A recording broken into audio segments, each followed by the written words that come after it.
I got a fuel pressure gauge hooked up to the fuel rail all the way up to there, and here's what happens when I put the ignition on. The fuel pump primes, but then it just loses pressure. That's called residual pressure. If I start it up, it's nice and steady at 58 psi, which is 4 bars. But if I shut it off, it's supposed to hold 40, 50 psi for at least 10 minutes, and it just drops off very, very quickly. This is an indication of either a bad fuel filter.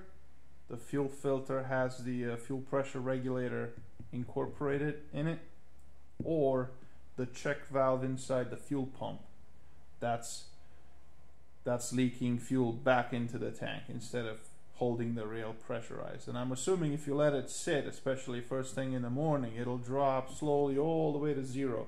So the reason for the long crank is really the amount of time the fuel travels from the gas tank all the way back to the rail and pressurizes the rail. And it'll always start, it'll just take longer than the usual because this fuel rail is just dropping pressure.